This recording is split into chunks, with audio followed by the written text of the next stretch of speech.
Good afternoon. Welcome to the National Press Club. My name is Gil Klein.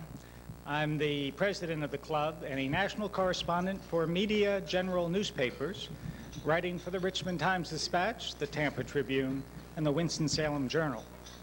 In deference to full disclosure, and in light of our speaker, I should add that Media General also holds the cable franchises in Fairfax County and Fredericksburg, Virginia. Not that that should do anything about what you say here. I'd like to welcome the club members in the audience today, as well as those of you watching us on C-SPAN or listening to this program on National Public Radio or the Global Internet Computer Network. Before introducing our head table guests, I would like to remind you of some of our upcoming speakers. On Wednesday, May 4th, Howard Baker, former Senator and Chief of Staff to President Reagan, will discuss U.S. companies doing business in the former Soviet Union in a speech entitled The New Russian Revolution. On Wednesday, May 11th, Senator Bill Bradley, Democrat from New Jersey, will talk about violence in America. And on Thursday, May 12th, Kim Dae-jung, South Korean elder statesman, will present a speech entitled The Road to Asian Democracy, North Korea, Asian Trade, and Other Issues.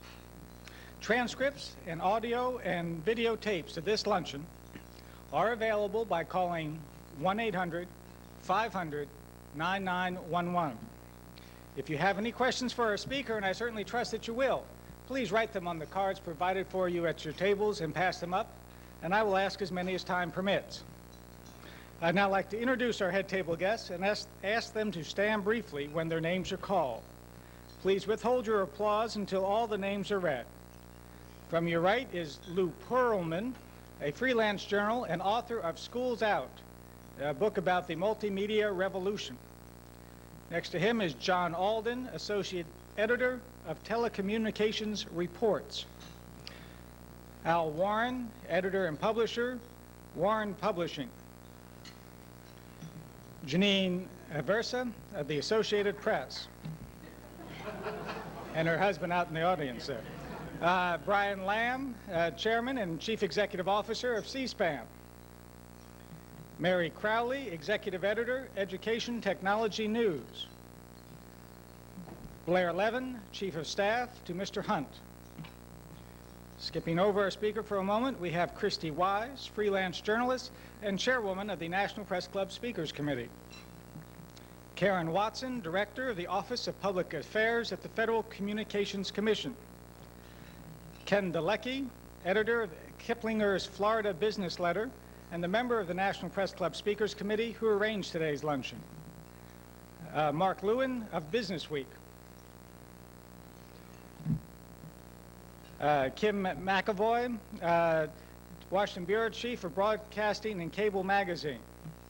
And finally, Ted Hearn, Washington Bureau Chief of Multi-Channel News. Now you can applaud.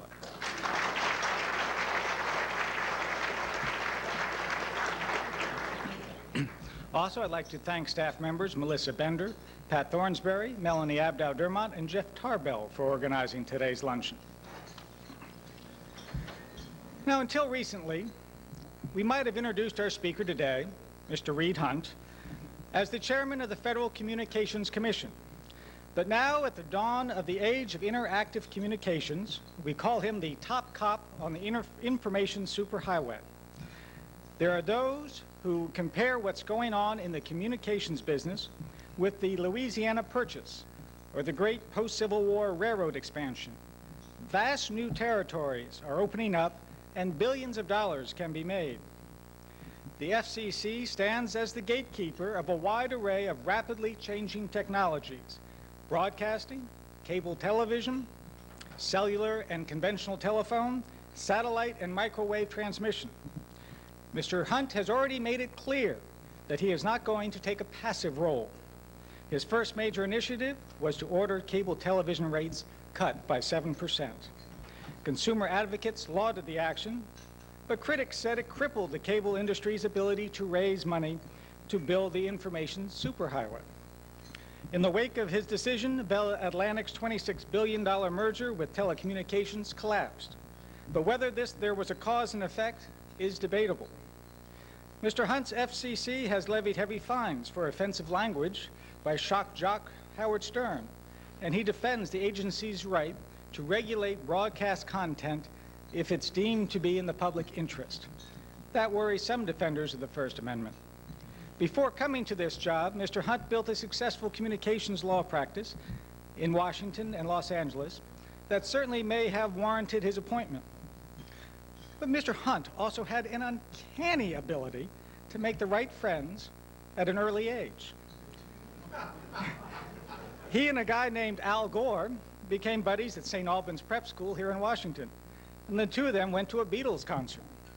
Later, at Yale Law School, he got to know a fellow from Arkansas named Clinton. When the president credited Chairman Hunt with getting him through admiralty law, Mr. Hunt reportedly responded, "It wasn't just admiralty law."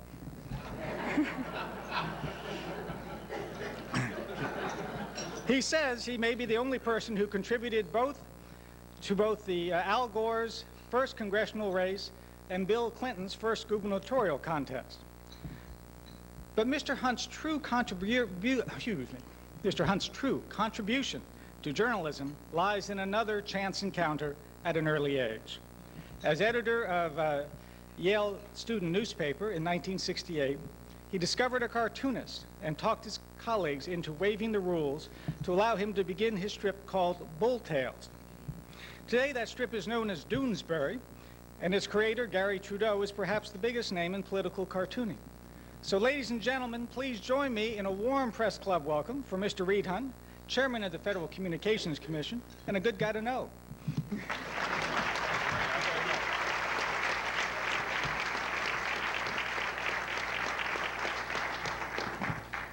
Thank you very, very much, Gil, for that very nice introduction. An awful lot of it was true.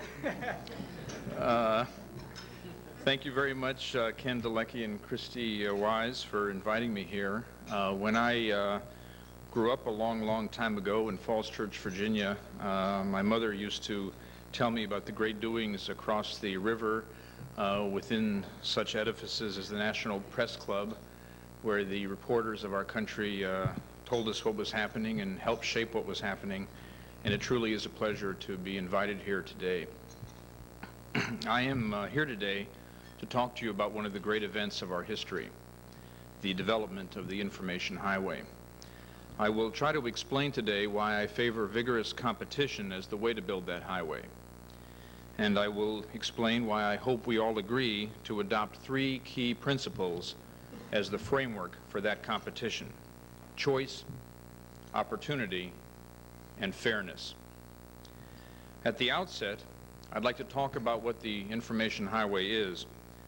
Never have so many talked so much about something so hard to describe. The biggest problem for me in discussing the information highway is that you can't see it. It is made up of invisible pulses traveling through cables underground. It is energy waves across the sky. In Gertrude Stein's famous phrase, "There is no there there." And most of it what it will deliver to people is like the intriguing plants I like to order from the gardening catalogs in our long, long winters, not yet in stock. Another difficulty is that the term information highway is used to describe more than one thing. Let me discuss some of the meanings of the term. First, information highway surely refers to our country's great, familiar, parallel communications networks. These are the telephone system that reaches 98% of all homes. These are the cable system that passes more than 90% of homes. The broadcast TV and radio stations that provide free programming to everyone. The cellular telephone system that covers most of the country. And the satellites that soon will offer video programming on dishes no bigger than a large salad bowl. Second, the information highway is everything involving communications, from long-distance calls to VCR tapes, on which the average American household now spends almost $2,000 a year. This amount has doubled in the past 10 years. It continues to rise every year as our appetite for communications, whether voice, video, or data, continues to grow. Third, the information highway is what almost 2/3 of all Americans travel on as they do their daily work. Police and school teachers, homemakers and stockbrokers, sales clerks, and even newspaper reporters depend on cheap information and easy communication to be productive and successful. Fourth, the information highway represents the gateway to our country's future prosperity. When a computer programmer in Massachusetts dreams of developing educational software for kids in public schools, she's counting on the information highway. When a graphics designer wants to use a computer to dazzle Hollywood studio executives, he needs the information highway to reach his video database. When a construction worker is hired to string fiber optic cable through Manhattan to introduce competition in telephone service, he or she is building the information highway. The current edition of U.S. News and World Report lists 25 breakthroughs that are changing the way we live and work. Each and every one, from paperless manufacturing to voice recognition, is part of the information highway. Each is going to create a new job or make an old job more challenging, more productive, and ultimately more highly paid. Fifth and finally, the term information highway refers to the technological marvels and investment opportunities associated with two extraordinary developments: convergence and interactivity. Convergence means that each of the parallel networks that I mentioned before can deliver products and services that compete with the products and services delivered by the other networks. Now, this convergence comes from inventions like fiber optics, sonnet rings, digitization, compression. Here's the good news: we do not need to understand all the technology. We do need to appreciate that the technology can make each network capable of delivering voice, video, and data. And after the needed investments in each network are made, these networks can compete. Broadband interactivity is the other extraordinary development. Broadband interactivity means two-way communication of full motion video pictures, data, and voice back and forth across all the networks. Instead of the TV delivering a signal just one way, interactivity means two-way communication.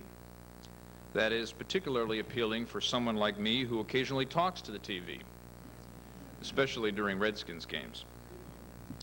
And the term broadband means that a telephone, already a two-way communication, will not be limited to voice. Instead, it can include two-way video. When you sign off by saying, "See you later," it will be literally true. But what is most important about convergence and interactivity is not so much any particular application that they permit. It is that these developments in our networks give us the opportunity to encourage competition in delivering communications. Vigorous, robust competition is characteristic of our great industries in this country. The computer industry, for example, has generated great economic growth and tremendous productivity gains through cutthroat competition. But we have only skimpy experience with full competition in communications markets. We can get a sense of what is possible by reviewing what happened when AT&T lost its monopoly over long-distance telephone services 10 years ago. MCI, Sprint, and now 400 other long-distance companies have entered that market. Rates for long-distance calls have dropped by 2/3. AT&T has continually lost market share, but because of higher demand coming from lower prices, AT&T has increased its revenue. Just as with long-distance phone service, we can expect a similar entrepreneurial explosion when competition comes to local telephone service and cable TV. As companies compete in these businesses, hiring people, buying everything from equipment to programming, competition will, as competition has always done in our country, lower prices, improve service and value, and stimulate economic growth. Not only has invention given us the opportunity to introduce competition in existing communications markets, now dominated by a single or at the most a couple of suppliers, but also the information highway can give us competition in markets that are just beginning to be developed, markets we are just beginning to imagine. Soon, companies will be competing to offer you a connection to a two-way voice, video, and data network that will let you visit a doctor, deposit and withdraw in your bank account, play games with people in distant cities, have your children do you the homework and electronic mail it into the classroom, all without leaving your home or your workplace. The race to build the interactive networks that can compete to deliver the new goods and services will be fascinating for reporters and the public to watch. But more important, it will generate massive economic growth and hundreds of thousands of new jobs. Because the term information highway has come to encompass the entirety of our communications revolution, the highway metaphor is clearly overstrained. Put aside the highway idea for a moment and join me in focusing on a single key fact. In exploring the full potential of the communications revolution, no other country in the world trusts in private industry and competition to the degree we do. In almost all other countries, governments interfere in the market in many ways with many excuses. For example, the Minister of Telecommunications for one of the former Soviet republics recently told me his country's economy was too poor to permit competition, and therefore he was authorizing monopolies to develop the country's wire and wireless systems. I told him, with respect, that if his country was poor, it was too poor to tolerate monopoly. I said the Soviet Union tried to foster economic growth through state-authorized monopolies, and that didn't turn out so well. Here in the United States, we're blessed with economic strength, and that strength comes from our nation's reliance on competition as the way to promote our economy and increase job growth. But competition means change, and change means risk. That is why, though all praise the principle of competition, when it comes to their own markets, the established incumbents may well resist. For that reason, introducing competition to all aspects of the communications revolution is a lot easier said than done. But it can be done. Competition means permitting new companies to bring local telephone service to your community, as the state of Maryland did just last week in authorizing a new competitor to Bell Atlantic here in the suburbs of Washington. Competition means enabling new companies to provide video programming, just as the Federal Communications Commission did when we decided not to let cable companies lock up programming with exclusive contracts. Competition means finding a way over time to let long-distance companies into the local telephone markets and local telephone companies into the long-distance markets, just as congressional leaders such as Senator Hollings and Congressman Dingell, Brooks, Markey, and Fields are now doing with their proposed legislation, with the administration's support. The challenge of competition will be difficult for newcomers and for established companies alike. And in the competition, there will be winners and losers. But the winners won't be able to stay on top for long, and the losers won't be down forever. That's the way it is in a competitive economy. There will also be continuous rethinking of corporate strategies and investment plans. For instance, a year ago, a race between the two wires of the cable and telephone industries was said to be the way to develop the information highway. Then we went through a period where all progress depended on alliances, joint ventures, and proposed mergers between telephone companies and cable companies. And now just today I read in a trade magazine that the telephone and cable companies will separately invest in their competing networks to see if either or neither can be the most important pipeline for the information highway. Meanwhile, the wireless and broadcast and satellite networks each urge their own candidacy for preeminence as the essential network for competing in communications. I do not believe that the public wants government to pick its favorite network for development. The public does not want government to choose among different proposals for technological innovation of the networks. I agree with the public. Instead, competition should determine who wins. Our role is to referee the game. And as a referee, I prefer, just as they do in the NBA playoffs, to let the players play.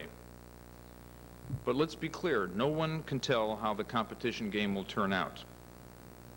However, though we can't predict where communications technology and markets will lead us, we can make sure our economy will be the winner, as long as we make an unshakable commitment to let private sector competition lead us and the rest of the world through the information age. As the framework for this competition, I would like to see if we could all agree on 3 guiding principles: choice, opportunity, and fairness. Choice will be good for consumers and business, but now the communications market does not offer enough choice. In most places, there is only a single local telephone company, and there's almost no choice available for video programming. If you want ESPN, preferred by my 8-year-old son Nathaniel, or if you want cable to improve the quality of the PBS signal for Barney, my 5-year-old Sarah's favorite show, in all but 1% of the country, you have just a single cable company with which to subscribe. If you don't like their prices or the way they treat you, it's take it or leave it. Now, we all know choice means lower prices for consumers, and no choice means higher prices. For example, the average buyer of basic cable service who had no choice in 1983 except just take it or leave it found that 10 years later in 1993, he or she was looking at a bill 240% as big. It was only the Cable Act of 1992 that broke the back of those continuing price increases. But when there is choice, the act will not apply because competition will set the price for cable programming. That is what the public prefers, and so do I. Choice is not just good for consumers, it's good for business. I'd like to tell you a story about a visit I had from several people in North Carolina recently. They have a startup company. They showed me the circuit board they put together. They believe it can greatly expand the use of the telephone system. They'd like to contract to put it into the telephone system everywhere so that that network, as I mentioned before, can carry not just voices but full motion video. But right now, the people in that small company must negotiate with just a single telephone company in every market. They depend in every market on that one company's say-so for their very existence. Choice would mean they could negotiate with more than one company. Choice would mean they would have a greater role in their own destiny. Our second guiding principle should be opportunity. We must assure that the communications revolution provides all Americans the opportunity to participate. Dozens of examples of opportunity are at hand. To focus on a single one, later this year we will sell the rights to run businesses that use the spectrum, the airwaves. In the summer, we will auction so-called narrowband PCS, which is the opportunity to run advanced paging services, and PCS stands for Personal Communication Services. And toward the end of this year, we will begin auctioning broadband PCS. That is enough spectrum to permit a company to offer mobile telephone services provided by lightweight, low-cost pocket devices. We are almost 4 years ahead of the congressional deadline in getting this auction out. And if we do our job right and take the time to do it right, analysts estimate competition could generate 100 million wireless telephone subscribers within 10 years. That means 84 million more customers than now subscribe to cellular phones. All Americans should have the opportunity to participate in this new market, selling the services, building the systems, doing the marketing, handling the repairs, getting the new jobs. The legislation permitting the auctions asked us to make sure that small business, women, minorities, and rural telephone companies would have an opportunity to participate in this grand economic endeavor.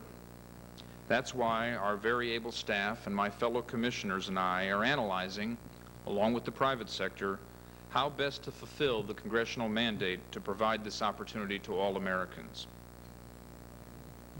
Another opportunity the communications revolution gives us relates to the 45 million Americans who work and play every day in buildings largely cut off from the modern information age. These are our children in schools, kindergarten through grade 12. In only half the classrooms in the country are there computers, and in only 4% of the classrooms are the computers connected to telephone lines. Only 1 out of 25 classrooms has the opportunity to connect to the communications revolution. The President of the United States, in his State of the Union, called for us to connect all classrooms, libraries, and clinics to the networks by the end of the decade. Many telephone and cable companies have promised to meet this challenge. Difficult issues of interconnection, standard setting, and tariffing for schools will have to be debated.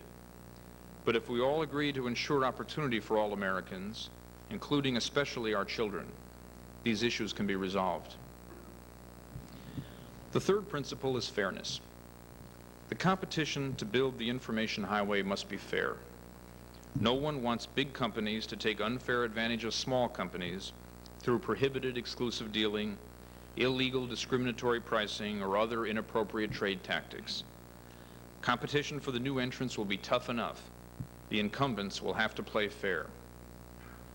And no one wants to see big companies that dominate markets use their power to charge unfair prices to consumers when those consumers can't go anywhere else for telephone or cable service. These basic rules of fairness and competition have long been followed in our capitalist economy. They will have to be applied to competition and communications, just as they apply in all other sectors of our economy.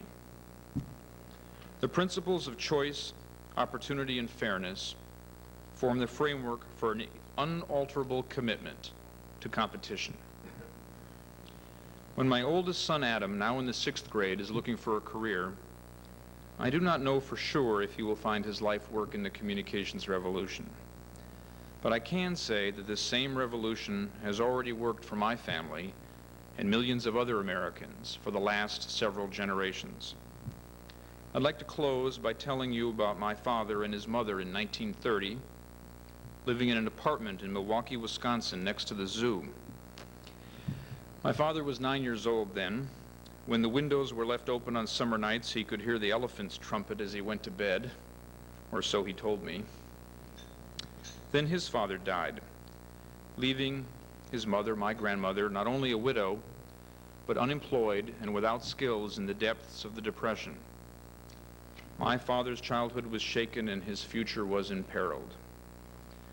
But the communications revolution of that time brought her a job. She became a switchboard operator. That's how she made ends meet and how she sent her son to college.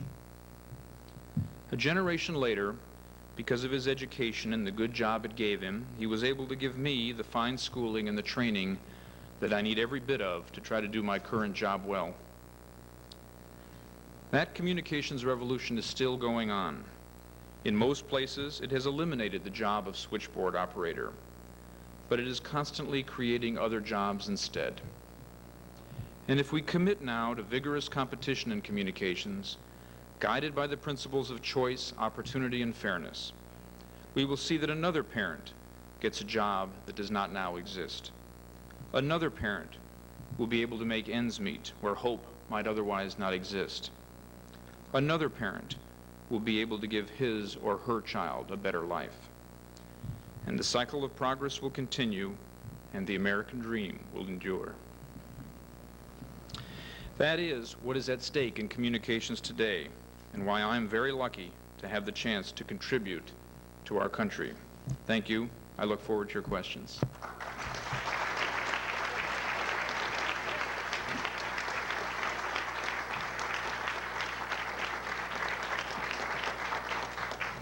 Thank you very much. We have a few questions here. We always need more. This is your one time you can pass up the zinger right here. First questioner says, the guiding principles you described for developing the information highway did not include the one that to date has guided all previous decisions on the U.S. telecommunications industry, protecting the public interest. Could this change in outlook explain the FCC's indifference to ensuring that cable companies reacting now to re-regulation by dumping C-SPAN from their systems?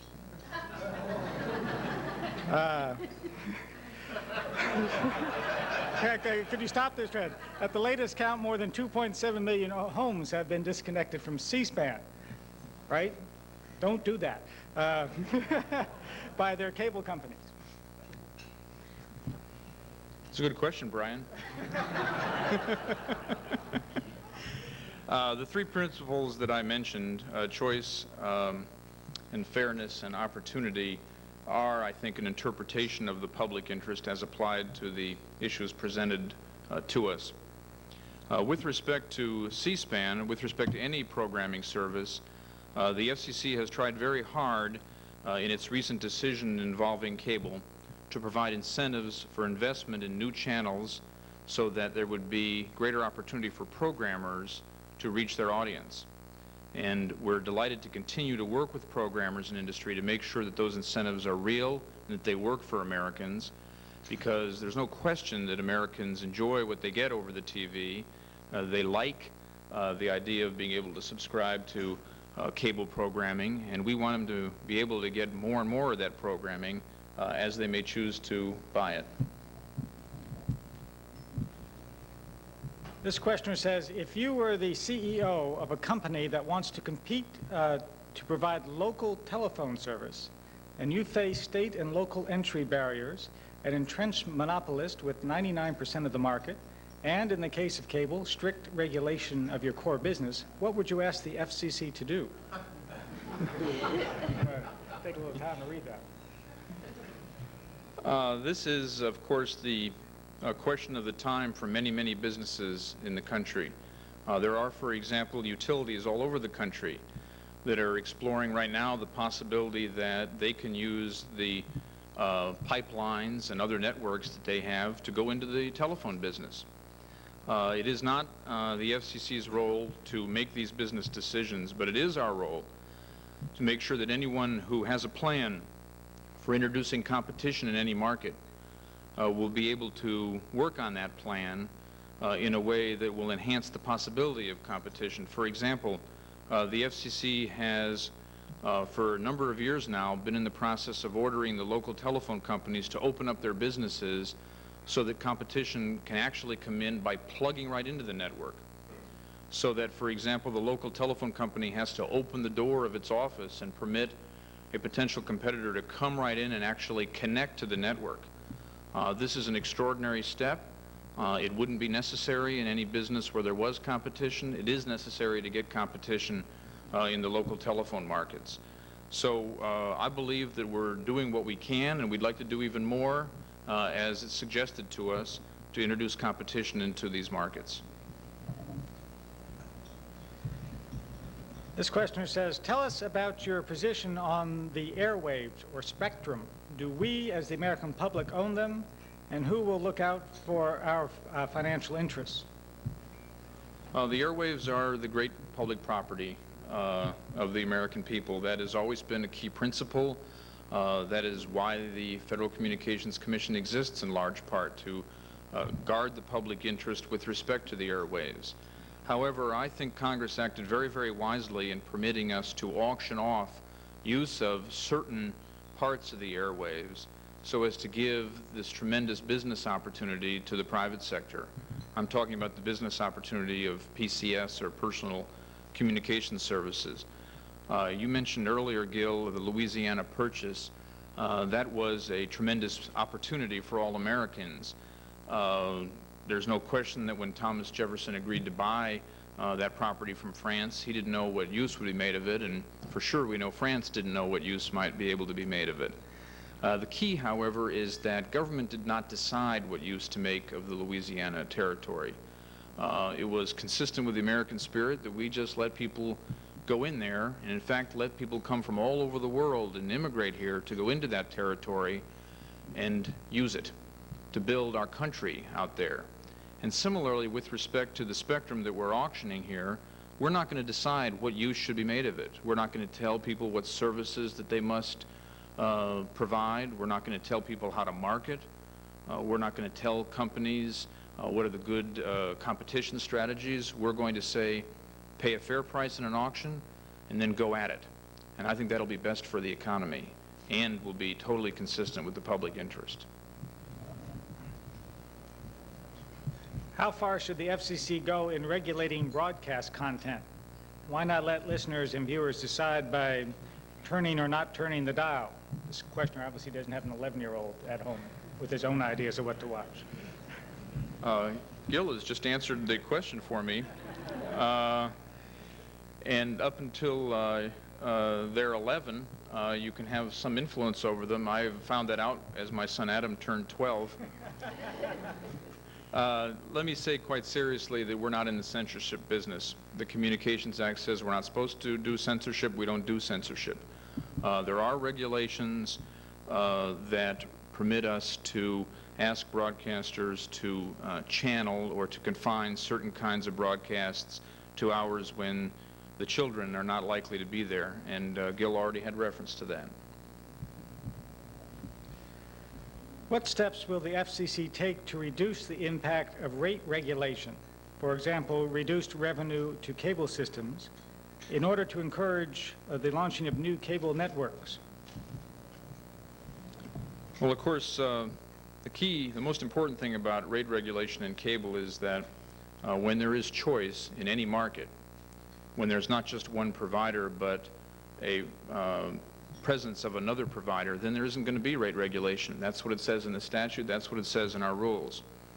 However, when there is no choice, we have taken steps, and we want to continue to take steps to make sure that there are incentives for adding channels and adding services and giving a fair return to both the operator and the programmer on those additional channels.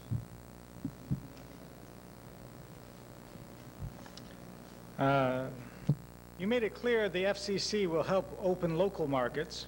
What is the FCC willing to do to ensure U.S. companies can enter foreign telecommunications markets, especially as foreign companies seek our lucrative open markets? This is an extremely important question, and I'm very glad that this issue was raised. The opportunity for economic growth on a worldwide basis in communications may be the greatest opportunity for foreign sales that American business has ever faced. I had the privilege of representing our country as the telecommunications regulator, along with 179 other counterparts from countries around the world at the first development conference of the International Telecommunications Union in Buenos Aires a couple of months ago. I found there that all the countries in the world have on the drawing boards telecommunications development plans. It was there that I met the fellow from the former Soviet Republic that I mentioned in my speech. What we said there, and the Vice President took the lead for the United States and gave the most memorable speech of its kind ever given at the ITU. What we said there was that the principles of competition and open entry ought to be adopted by all the countries in the world. And if those principles are adopted, then American firms will be able to compete with the firms of other countries in providing telecommunications services to the hundreds of millions of people in the world. There is an unbelievable magnitude to this opportunity. We have in this country 55 telephone lines for every 100 people. In Brazil, there are 7 telephone lines for every 100 people. In Africa, there are 0.7 telephone lines for every 100 people. And it is not the case, as it was thought to be, that countries must be rich before they can have a communications service. It is the opposite. They need a communications infrastructure in order to have any prosperity. This is now widely perceived all over the world. And the lending institutions in the developed countries, including those associated with government, are beginning to focus more and more on ways to finance the development of communications infrastructures so as to permit sustainable development to occur all over the world. All of this means opportunity for American business, and we all need to take advantage of that opportunity, particularly those of us in government who have the chance occasionally to do some arguing with our counterparts to make sure they adopt our principles of competition and access. not because we just tell them to adopt them, but because they really do work and they really are best for all the people in the world. A lot of questions here about the PCS, the personal communication systems. You addressed that in your speech, but do you support the 3 PCS Pioneer Preference Awards and the related loss of revenue to the Treasury? And this question wants to know, is PCS on track? Will you meet the congressional timetable? With respect to the Pioneer's Preference, I am recused from voting on that and cannot comment on that. With respect to the timetable, the statute gave the Federal Communications Commission 5 years within which to conduct the auctions. The first year of those 5 years expires, I think, approximately September 1. So, as I mentioned, we'll be doing the narrowband auction this summer and beginning the broadband auction toward the end of this year. So we are way, way ahead of the timetable Congress set. That doesn't mean, however, that we in any way want to delay or take it slow. It is very, very important for economic growth to get PCS businesses up and running as soon as possible. So you will find within the next couple of months, I believe, we will finalize our broadband reconsideration and our auction rules for broadband. We've already done that for narrowband. And then businesses can form their strategies for competing in the auction, which will take place on the schedule I just mentioned. This questioner says the Postal Rate Commission has a full-time advocate on staff to speak as the voice of the consumer, a public ombudsman. Would this be a change potentially useful to have at the FCC, and would you be willing to endorse something of this nature? That's an idea that hasn't come to me yet, and I think is very, very much worth considering. Okay, this questioner says the jobs and economic growth created by the NII. Tell me what the NII is quickly. National Information Initiative or Infrastructure. Okay, National Information Infrastructure will depend in large measure on ensuring that information providers, publishers, newspapers, videos, and music producers, etc., have strong copyright protection. What is the FCC's role in advancing these protections? I'm delighted to say that copyright is not, strictly speaking, within our jurisdiction.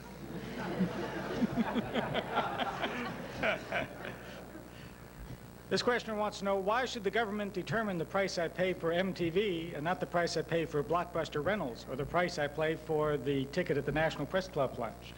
Well, now it actually says the price I pay for the Monopoly ticket at the National Press Club lunch. Well. And it goes on to suggest that viewers need more choice about which press club they would go to.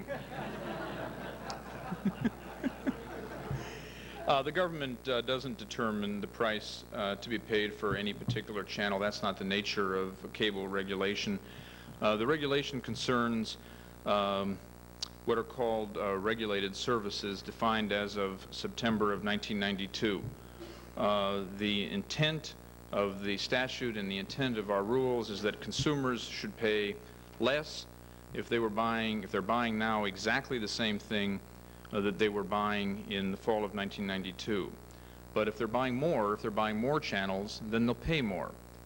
Just not nearly as much more as they would pay if the Cable Act had not been passed. What's your view on ensuring access to the information highway for non-commercial educational services like those offered by public broadcasters, schools, and libraries? As I've already mentioned, I think that the President's challenge to wire all the schools, library, and clinics in this country is a wonderful thing for him to have said, and a wonderful thing for the various businesses in the country to agree to meet.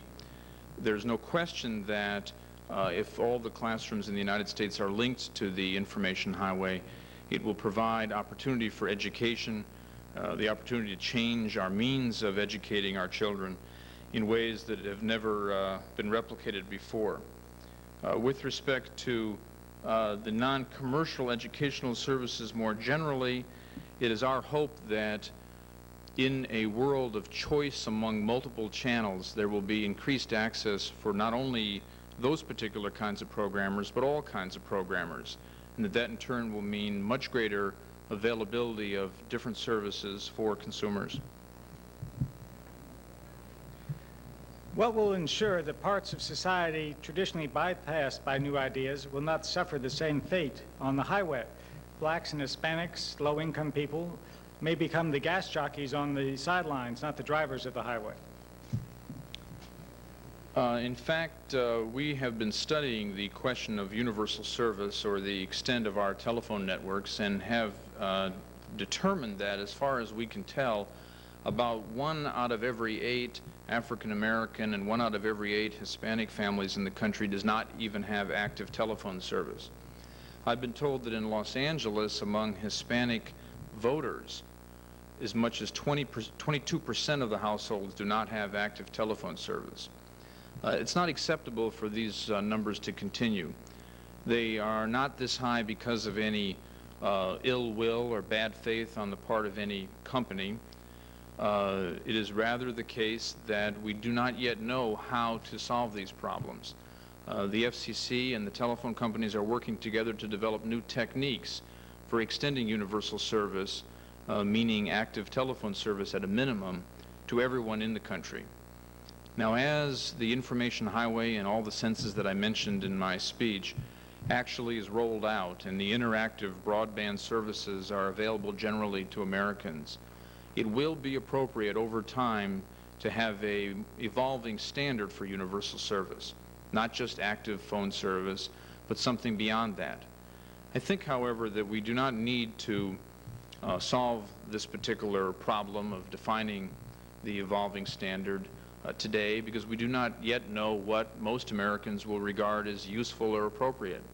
And what we do need is a commitment that as most Americans reach some kind of consensus about what is necessary to continue to participate fully in our economy, then we will want to continue that consensus in terms of universal service. We will want to make sure that what most Americans think they need for participation in the economy is what we will find a way to make available to all Americans.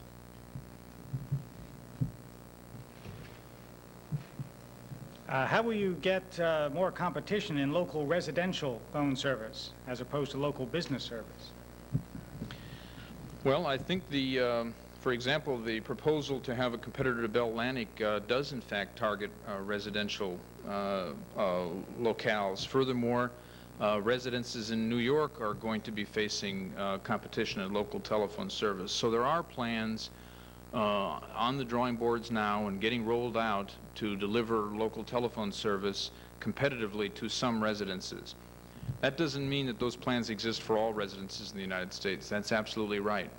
It may well be that the key to finding competition and choice for local telephone service for everyone in the United States is the same PCS business that I was just talking about.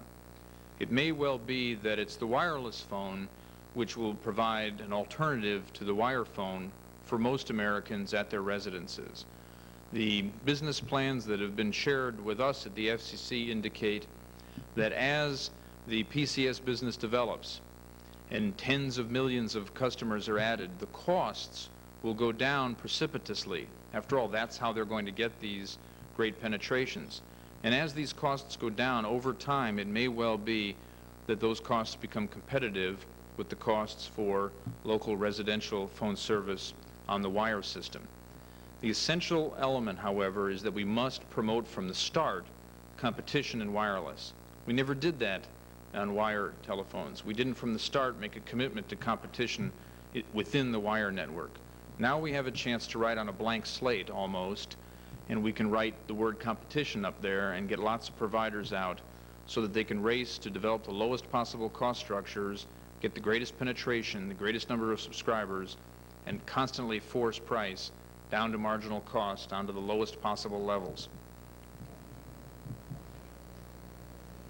What role will local governments have in the information superhighway? Local governments have a major role. For example, it is local franchisors that have the responsibility for regulating the basic cable package that I mentioned in my speech.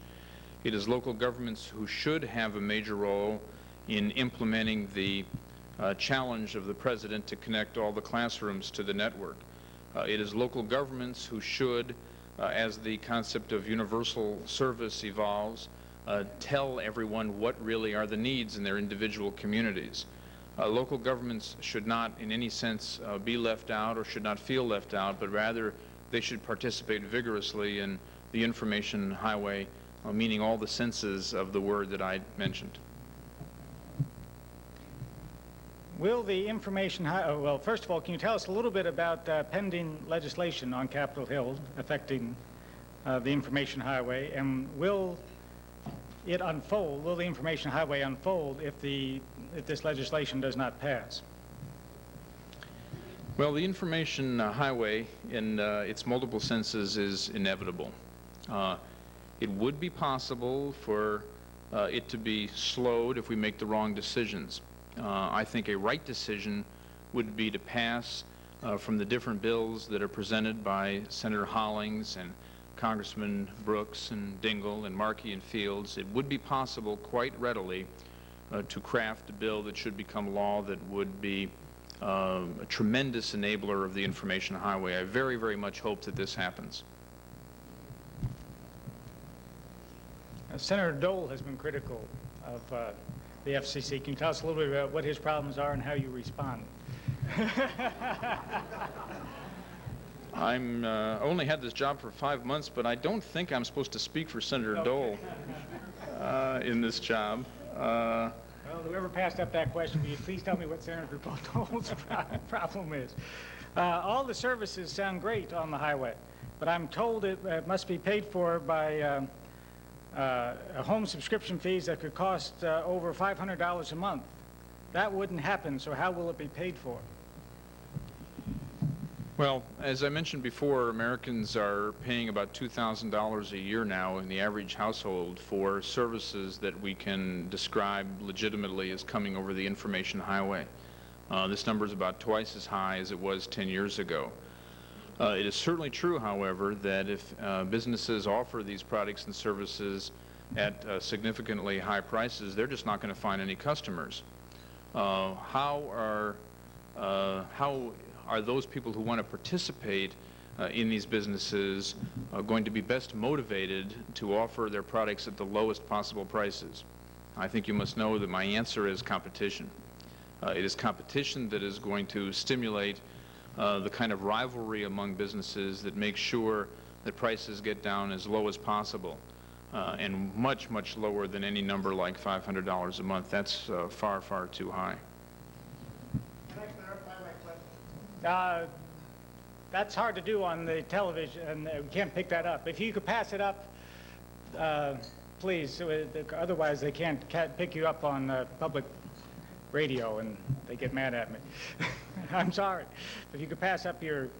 We could repeat his question if he hollers it out. Okay, yeah, you want to go ahead. We should. This is very unorthodox. I get to clarify my answer, too. While he's coming up there, if PCS takes a share of residential market, will the PCS also be required to bear the cost of universal service for common carrier? Yes, it's extremely important that as the different networks compete to provide services, they all should bear an appropriate burden of guaranteeing universal service for all Americans. It can't be the case that the wire network is the only one that has to bear that burden of providing the funds necessary to maintain universal service. It has to be that there's a level playing field for competition. April 14th, in the congressional record, Mr. Dole said, Mr. President, I am very troubled by the FCC's current mindset and the negative impact it can have on the future of American telecommunications. I realize that these are very complex issues, but I must question the Congressman's judgment when he considers granting the FCC greater regulatory control of the communications industry. Could you pick up that, and can you... Yes, the question is the FCC, I'm summarizing it here, is the FCC fit and capable of taking on the various burdens that would be delegated to it under the legislation that I just mentioned? The FCC is about 2,000 people. We were about 2,200 people more than 10 years ago, when the size of the economy that we have any responsibility over was less than a half, closer to a third of what it is now. And I have said that we need some more people. We don't need many more people, but we need a few more people. However, I can't say enough about the dedication and the talent and the commitment of the people who are at the FCC. They are great public servants. They understand what it takes to fulfill the public interest, and I hope that the legislation passes and that we get the chance to do what it asks us to do. Okay, we're about out of time here. Before asking the last question, I'd like to present you with this certificate of appreciation for being here, which you Thank you very much, Gil. put up there in your, over your telephone, and a National Press Club mug. Oh, the mug. Not the mug, yeah. That mug has gotten a lot of abuse this year. This very mug? Not that particular mug, though.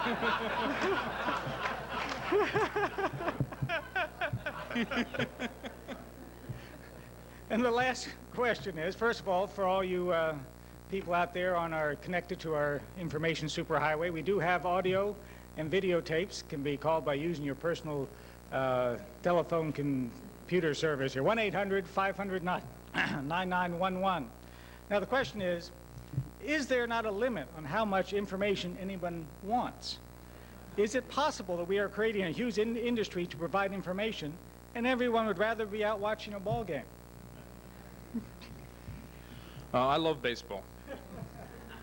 But the honest answer is that it's what competition ought to give us the answer to this question. The businesses ought to try to sell their wares and build these systems, and consumers ought to have the choice in deciding whether to buy them or not. The economy will be best off if competition answers that question, and if I don't. Thank